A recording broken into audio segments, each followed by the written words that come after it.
As night fell on October 1st, the quiet was shattered by the deafening sound of air raid sirens across Israel. The sky lit up with the streaks of missiles, about 200 of them fired in rapid succession from Iran.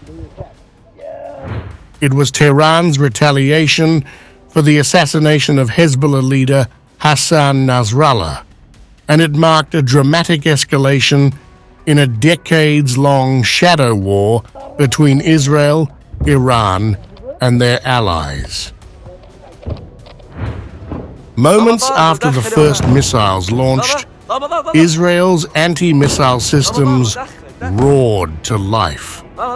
The Iron Dome, David's Sling, and Arrow 2 and 3 defenses were pushed to their limits, intercepting a barrage that would have otherwise inflicted catastrophic damage.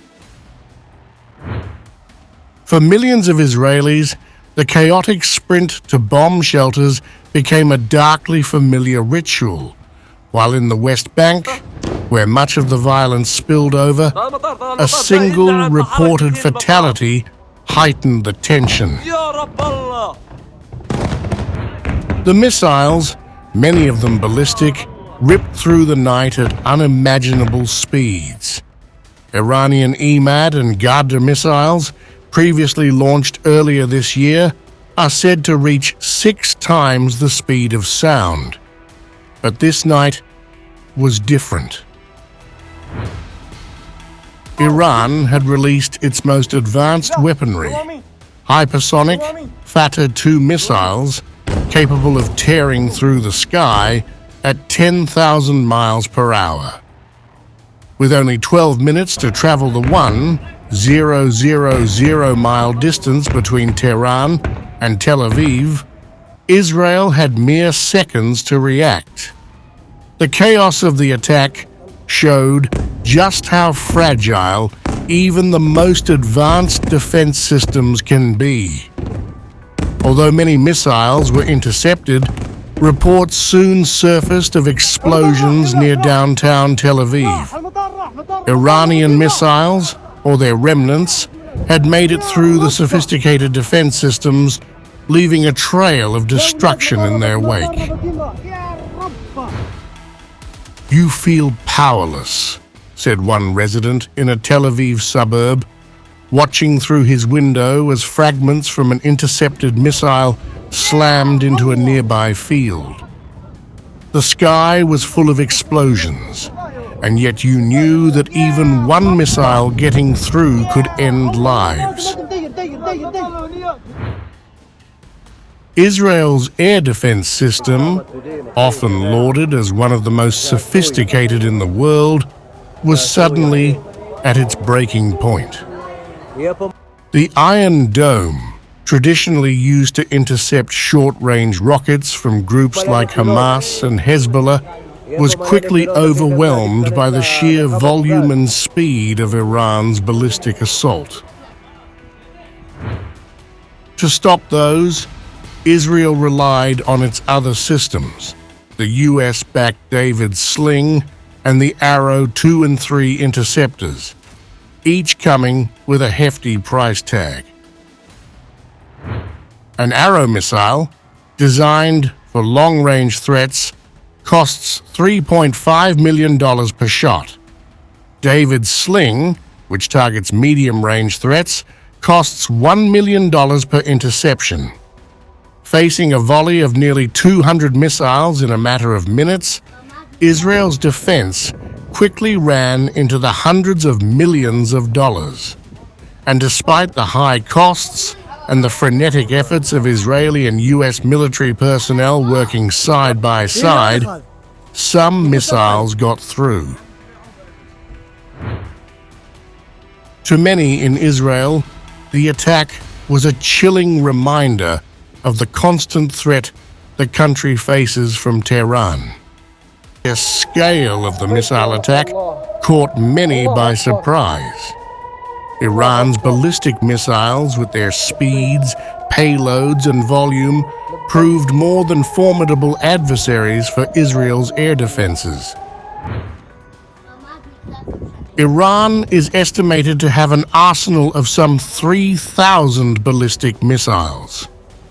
The missiles used in the attack on Israel were chosen to overwhelm and exhaust the country's defenses, and perhaps even force Israel to waste its expensive interceptors early in a conflict that could quickly escalate into a full-blown war.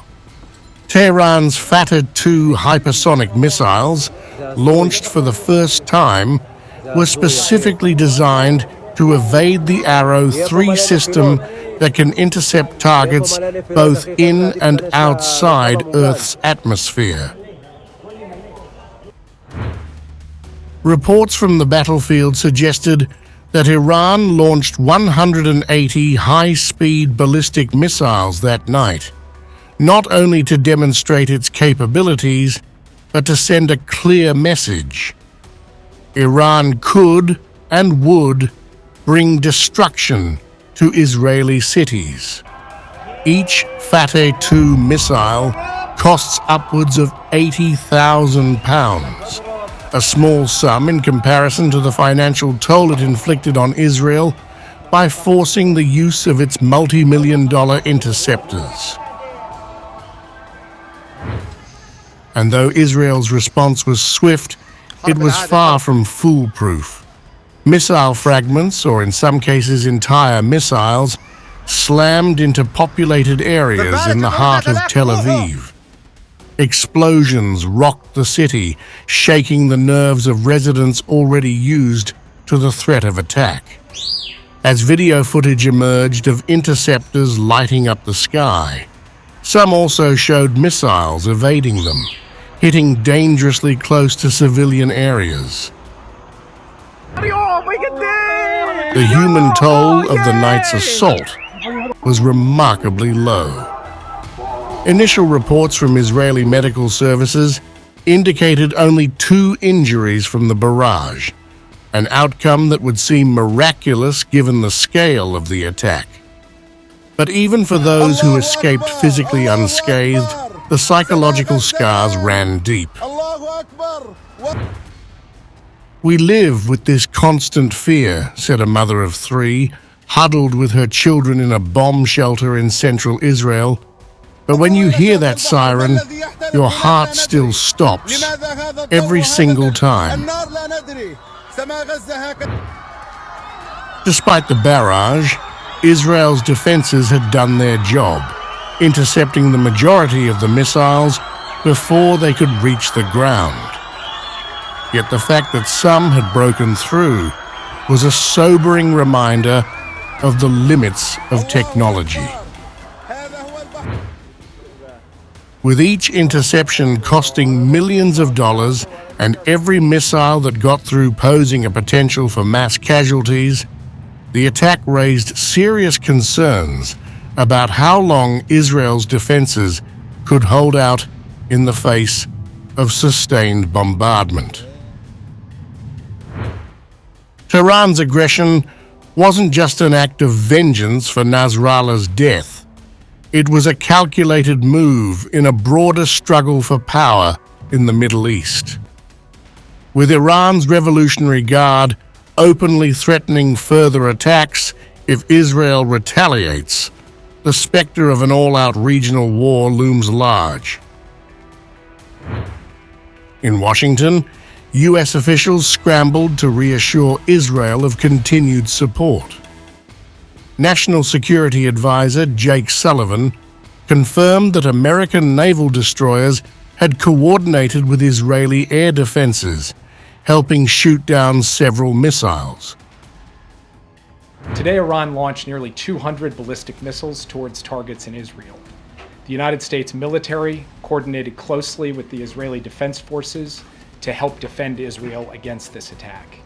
U.S. naval destroyers joined Israeli air defense units in firing interceptors to shoot down inbound missiles. President Biden and Vice President Harris monitored the attack and the response from the White House Situation Room, joined in person and remotely by their national security team. Meanwhile, whispers of broader international involvement grew louder. Russia, long a key player in Middle Eastern affairs, was rumored to have been notified by Tehran before the missile launch. Whether or not Moscow would intervene, and on which side, remains a dangerous question. As U.S. warships patrol the Mediterranean and Israeli forces prepare for the possibility of a wider conflict, the Middle East teeters on the edge. For now, the battle continues in the skies. Israel's air defenses remain on high alert, ready to intercept the next wave of missiles. But every interception comes at a cost, both financial and emotional, and the fear that not all missiles can be stopped remains ever present. With no clear path to peace and both sides digging in for the long haul, the missiles that lit up the skies over Israel are likely a grim preview of what's to come.